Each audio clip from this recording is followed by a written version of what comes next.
Assalamualaikum warahmatullahi wabarakatuh. Oke, kita mulai lagi. Kita coba untuk berdiskusi tentang pengisian formulir pencatatan bayi muda umur kurang dari 2 bulan. Oke, seperti biasa kita siapkan dulu formulirnya. Setelah itu kita siapkan juga bagan MTBS dan buku KIA.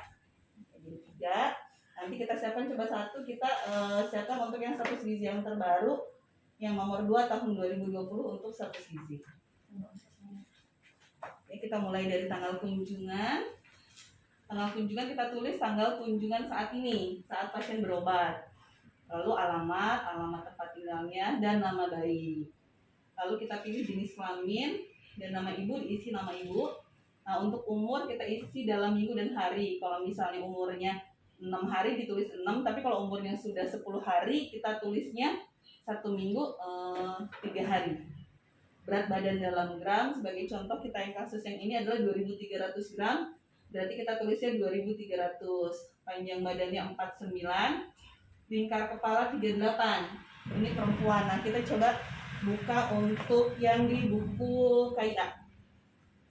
Ini ada yang perempuan dan ada yang laki-laki. Kalau perempuan kita lihat, oke. Halaman berapa? Halaman perempuan.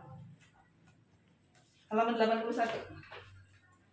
81 kita buka, kan ini ada itu ya. Ada tanggal lahir, ada bulannya. Ini masih 0 bulan. 81 0 bulan. Nah, lingkar kepalanya tadi berapa Teh Mai? 38. Kalau 38 dia di atas yang hitam ya. Di atas yang hitam berarti kan dia 3 SD.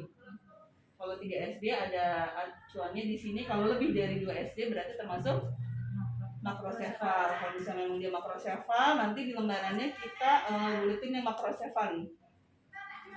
Oke, suhu dalam suhu derajat Celcius. Nah, untuk bayi sakit apa kita tuliskan yang keluhannya yang dirasakan pasien saat ini. Termasuknya kunjungan pertama atau ulang, ini bentuknya di buletin. Kunjungan pertama atau ulang. Nah, ini ada checklistnya. Jadi nanti di checklist di kunjungan pertama atau ulang, lalu termasuk KM berat.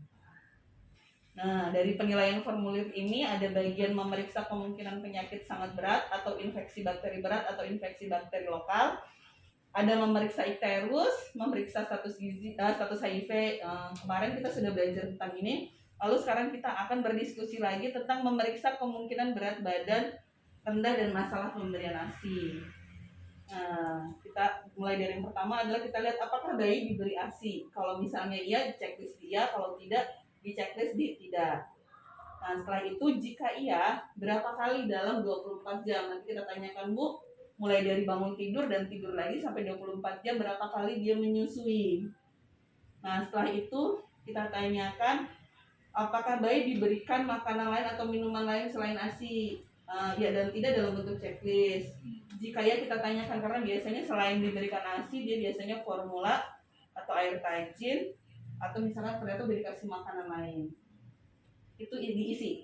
Misalkan susu formula berarti kita tulisan susu formula. Nah, berapa kali dalam 24 jam? Nah, ini diisi berapa kalinya? Contoh 2 kali.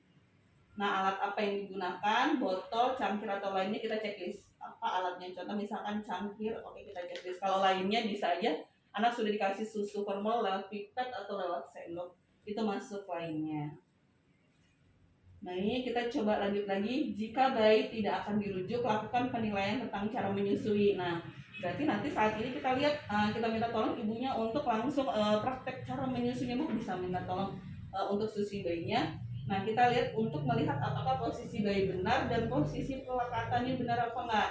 Nah, di sini kita lihat. Nah, di sini kalau di lembarannya kan seluruh badan bayi tersanggar dengan baik.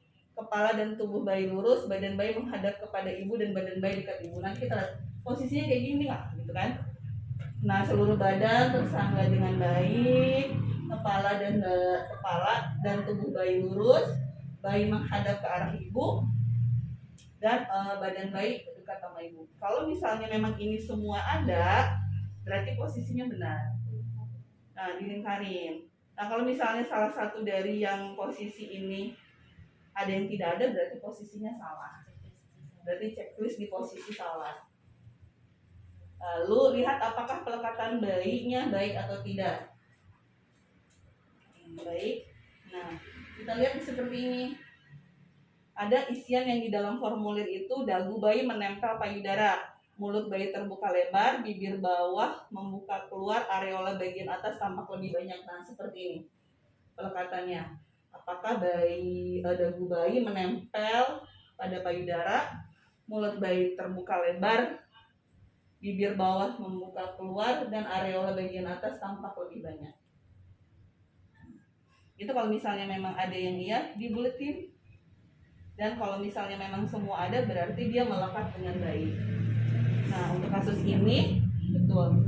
Nah, di checklist adalah tidak melekat dengan baik, berarti tidak melekat dengan baiknya diberi checklist. Nah, lihat dan dengar apakah bayi menghisap dengan efektif, yaitu dengan cara kita melihat tuh bayi menghisap dalam apa enggak.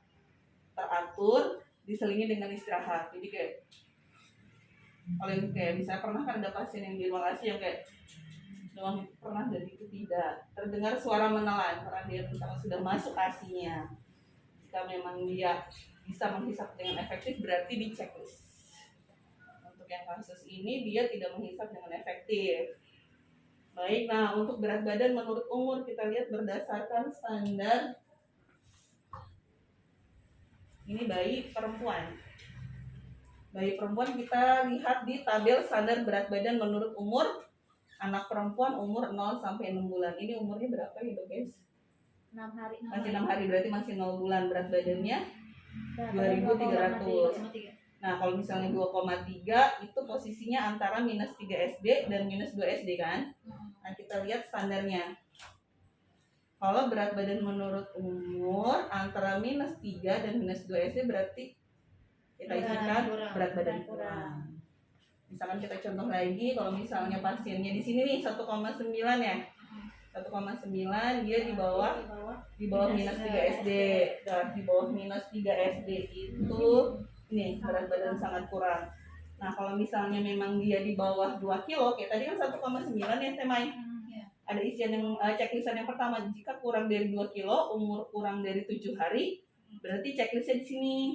Karena kasus kita masih kurang dari 2 SD, berarti kita checklist di rendah kurang dari minus 2 SD. Untuk selanjutnya kita cek adakah bercak putih atau keras di mulut. Jika ya di checklist, atau jika tidak di checklist di bagian tidak. Untuk yang selanjutnya adakah celah bibir atau langit-langit ya atau tidak, ini di checklist di salah satunya. Dengan klasifikasi berat badan menurut umurnya. Nah, kalau kita lihat di lembar bagian MTBS-nya ini di halaman 44. 44 baik teman. Nah, kita lihat ada yang warna pink ya, berat badan. Kalau misalnya di sini berat badan, jika berat badan kurang dari 2 kg pada bayi umur kurang 7 hari, ini masuknya berat badan sangat rendah menurut umur. Nah, kalau misalnya yang warna kuning, ini berat badan rendah menurut umur dan atau masalah pemberian ASI. Itu dengan ada beberapa gejala kan, atau tanda atau gejala berat badan menurut umur rendah, ASI kurang dari 8 kali, bayi diberi ASI menggunakan botol, mendapat makanan atau minuman lain selain ASI. Posisi bayi salah, makanya kita cek di sini yang untuk apakah posisi bayi benar. Salah satu, nah iya, tidak melekat dengan baik atau tidak melekat sama sekali. Makanya mungkin perlu kita lihat memang proses menyusunya. Tidak mengisap efektif dan tidak terdapat bercak putih, terdapat celah. Baik. Bagaimana Temai? Dokter Esi? Ada yang ingin ditanyakan? Ya, berarti kalau tidak ada salah satu dari sini, berarti berat badannya ya, berarti yang hijau berarti berat badan tidak rendah menurut umur dan tidak ada masalah pemberian ASI. Karena tidak terdapat tanda atau gejala di atas yang ini. Oke. Baik Bu, sudah cukup. Terima kasih. Assalamualaikum warahmatullahi wabarakatuh. Waalaikumsalam.